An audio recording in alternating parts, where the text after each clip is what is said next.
But the M.R one with the nightclub. Yeah, that was really hard. Yeah. There's this one little shot that you see where I'm going like this, and I'm like really tense because my mind is like, oh, this is gone horribly. I'm thinking about the money that I've spent. Cost about $1,000 to film that night. No one turned up for the gig. Yeah, and he didn't do it. But then like he was saying to me like, oh, could you just edit it and make it look like we just had a night out? And I think it's quite a tricky situation. And I just hope that M.R sees that eventually. Like, I'm really sorry about it. I kind of had to put it in there.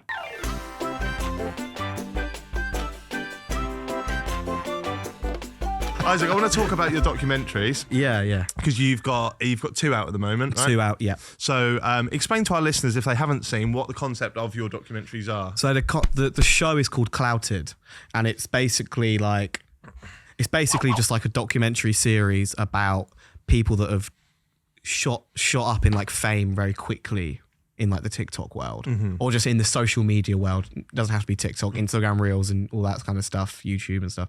But like, I think the idea of it for me was like, I always wanted to do something in YouTube, like, but like I don't think like reaction videos is necessarily my thing. Like, I respect people that do that kind of stuff, and like I just think like I always watch documentaries. Like, that's what I watch the most of. So like I kind of wanted to just make my own thing with documentaries, right? And like build a team and like learn how to do that. What documentaries did you do you like? I love Louis Theroux. Right. Like, I just love Louis Theroux documentaries. Yeah. But then just loads of little random ones on YouTube. And I love like the travel documentaries. There's this one guy, I forgot his name, not Bald and Bankrupt, but there's like another bald guy like, in America. Right. And he goes to like little abandoned American towns. I know who you forgot his name. Yeah. I always watch his videos like whenever they come up. Yeah. Like, and I just love it. Like, I love that kind of stuff. And I feel like there's a good purpose to documenting something. Yeah. Because I feel like we live in an era where people are becoming more famous than ever. Like, more people than ever are becoming famous.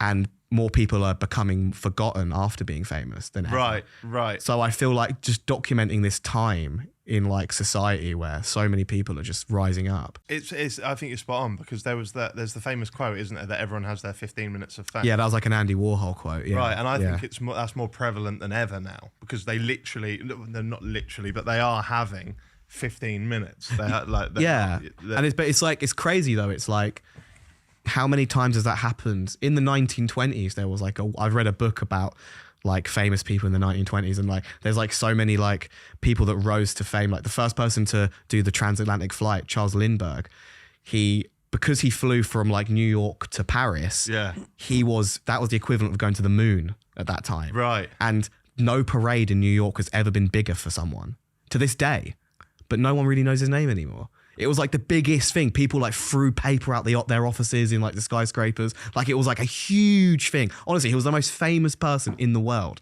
Wow. And it was 100 years ago, like more than 100 years ago. No one knows who he is. So I just feel like it's kind of funny, like these people who become very, very famous and more well known than even people you see on TV. Right. But then like no one really knows much about them or what their life is actually like past a 15-second video. And I thought it'd be really cool to just sort of try and just document their lives. Yeah. No matter where it goes and no matter how famous they are, I don't really care as long as I find them interesting. So what's the process behind making a documentary like that? Like, what's step one? Step one is talking to them. Right. Step one is talking to them and just seeing what they have that we can document.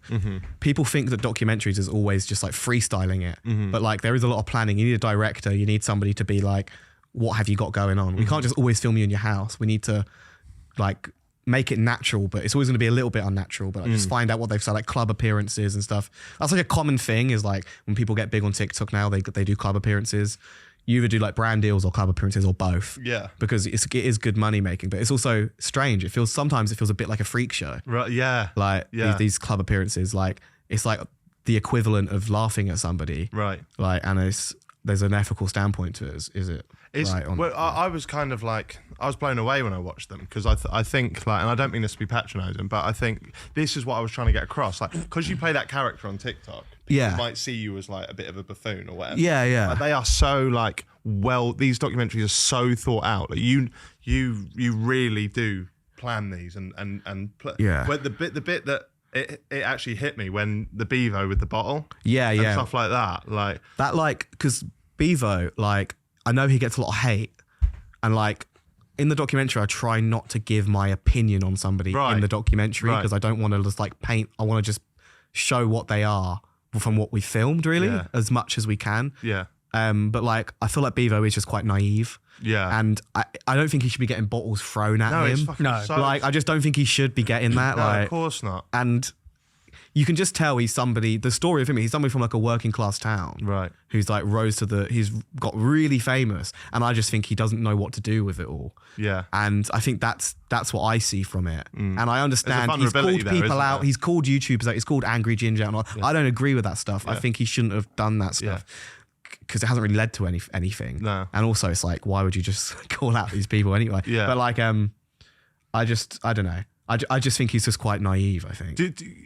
You tell the story really well, but do you have is there a bit of a kind of like an issue for you as the creator of it when the subject of the documentary asks you to cut something out? So I won't give too much away because I actually encourage people to go and watch them, and they're on your YouTube channel. Yeah. But the M.R one with the nightclub. Yeah, that was really hard. Yeah. I still to this, I feel bad about it as well. Why though? But like, it's like my director, I was like, there's this one little shot that you see where I'm going like this, and I'm like really tense because my mind is like, oh, this is gone horribly. I'm thinking about the money that I've spent. Cost about $1,000 to film that night. Right. With all my camera team, accommodation. We had to go to Bedford and stuff like that. And it's all out of my own money. I'm not being funded at the minute, no advertisement or anything. Right. So it's all money that I've saved up and I'm putting it into the docs. Yeah. And it's like, I kind of had to put it in there. Yeah. It was like, and there's this one shot where there's like a pillar and I'm talking to M. And it looks like we've hidden a camera. But there's actually another camera that we didn't put into that shot that's literally right in front of his face. Okay. I mean, he was mic'd up. Yeah. And then when we went into the corridor and had a talk, we did ask, could you come and talk to us quickly? And there was a massive camera in front of him while we were talking. And it's like, I do understand that it looked a bit rough, but I think there's so many people that have watched our documentary and they've seen the clip and they've probably hated on him, but the documentary is like, so many people have been like, oh, I see him in a different way now. Yeah. I see him as somebody that isn't like necessarily taking the piss out of Jamaican culture, but more as somebody that was actually influenced by it quite naturally. And is like, he loves it. And like, he does have a following of people in that scene. Yeah. Like, and like, and I think it's quite a tricky situation. And I just hope that M.R sees that eventually. Like, I'm really sorry about it. Well, but why are you like, sorry? I don't know. Like, you're there to tell a story. So and he knows you're doing it. I know. I'm just upset. I am upset about like, and that I didn't realize that's the first documentary I've ever made. I didn't realize it would make me.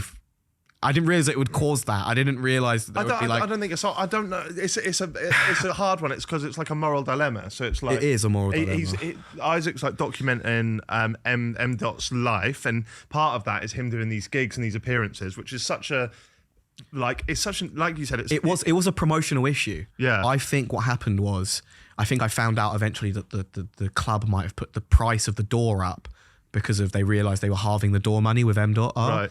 So they wanted to make even more money off of him. Yeah. But then turns out people who were just going to the club normally saw the price and were like, I can't pay that. Yeah. Because basically no one turned up for the gig. Yeah, and he didn't do it. But then like he was saying to me like, oh, could you just edit it and make it look like we just had a night out? Right. And it was like, I just can't spend $1,000 on filming a night out with you where we just drink. Yeah. I just can't like. And unfortunately, that's also when you're making a documentary, that's kind of what it is, you know. Part of the story, it is a part of the story, and that documentary had a story. Yeah. And also, I spent another like whatever amount of money to go to Birmingham, and we filmed his first ever main stage festival appearance, which looked good, which looked great, and like his management were really angry with me and stuff like that. But I told them, I said like, can you please just be like grateful at least that like I wanted to show like this isn't actually what happens to M.R all the time. Yeah. He does really big shows. He opened for UB40 afterwards, you know, right. like crazy, you know, like he's done really well for himself. I thought it was respectful. Obviously it's easy for me to say because I'm not the subject of it, but I thought it was respectfully done. I can see I don't know where I sit on the argument because it is a moral dilemma. You're filming that person's life. They have an embarrassing moment.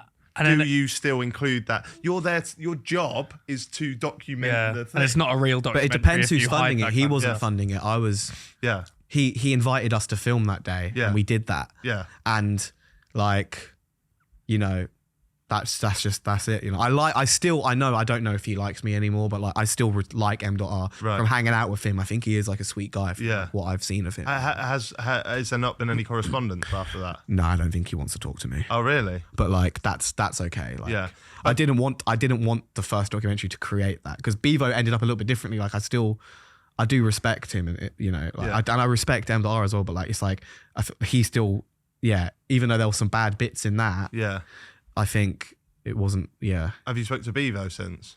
Yeah. Beavo called me. He said he really liked it. Oh, really? Yeah. Yeah. He said he liked it. So how do you must have a short list of candidates that you want to put in future ones. Yeah. How do you whittle them down here and ultimately decide on? Well, not everyone wants a documentary on them. Right.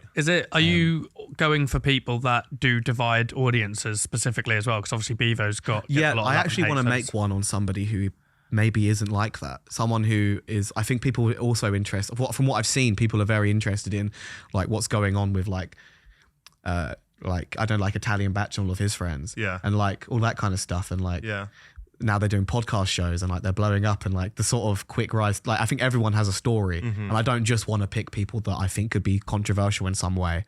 I don't want to feel like I'm punching down on people. That's the main thing.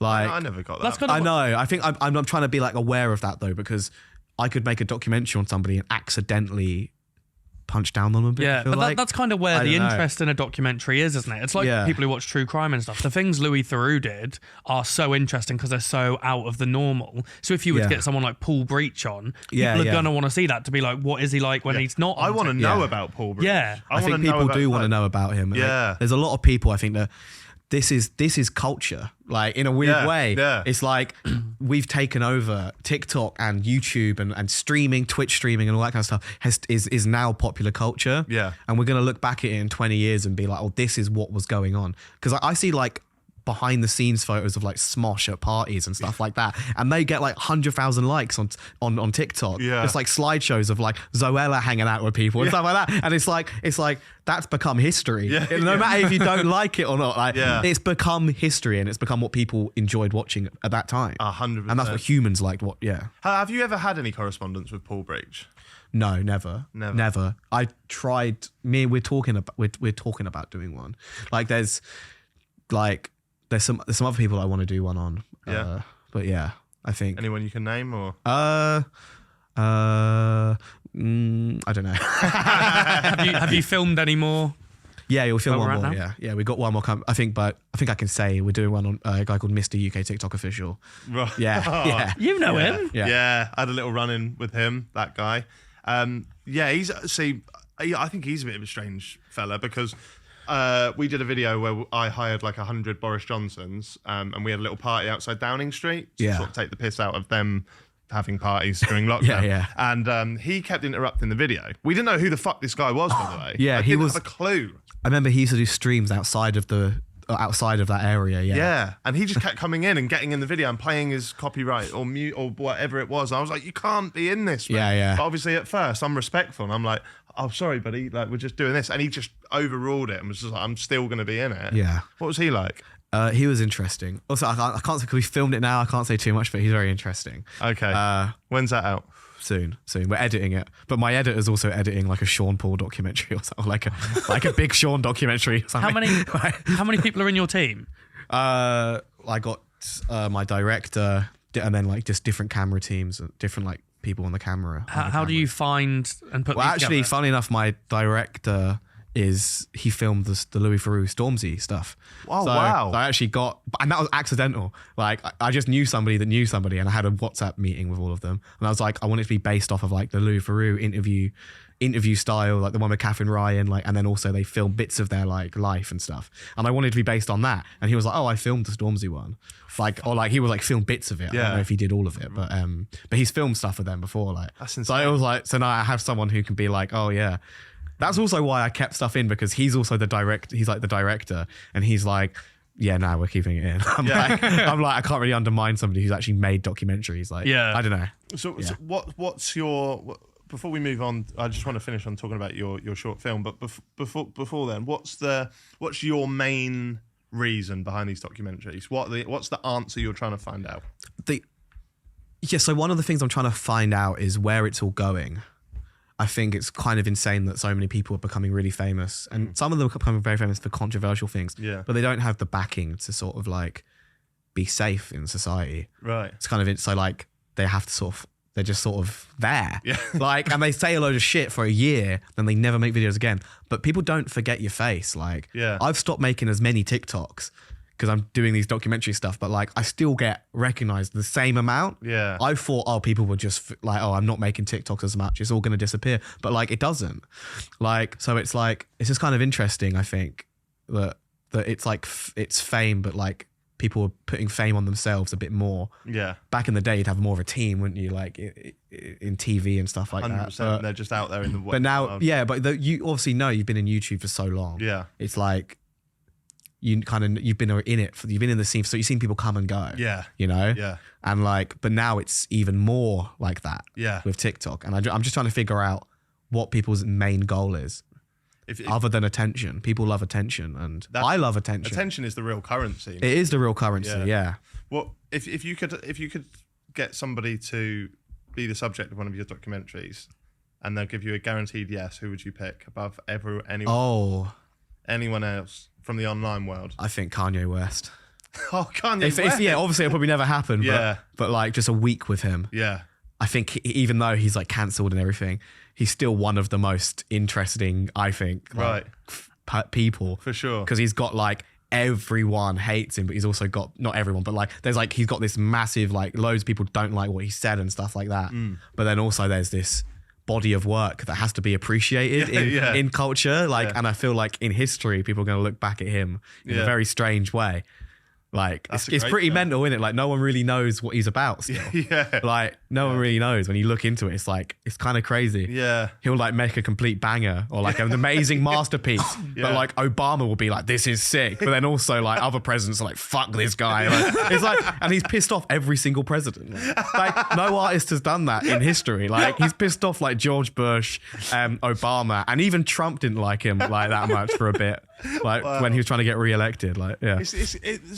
It's some of the best sort of what's it called, subjects of a documentary are the ones who like are mentally different to the average person. Do you know what I mean? Because that's what we need to see. That's what we're fascinated by. Yeah, we're fascinated by things that don't make sense to us. Yeah. Yeah. Wow. But I think like also I see a part of me in all of these people, I think. Right. You know? Yeah. Because of, I really wanted to be like something. You know, I really wanted to be like something that people would look at and like what I made, but also there's this ego part of it. Yeah. That I have to be, everyone has it. Every single creator that you know has some sort of self-image ego and people are proud of it. But when you see something, when you make something that bangs, you're quite, you know, you walk around like you're a little bit proud of yourself. Yeah. Right? There's a dirty side to it. You know? Yeah. To being like known or being like seeking fame. There's quite a dirty side to it. When you say you see yourself in the subjects of your documentaries, do you mean that you can do a really good Jamaican accent and swallow potatoes whole? Yeah, that's my new thing.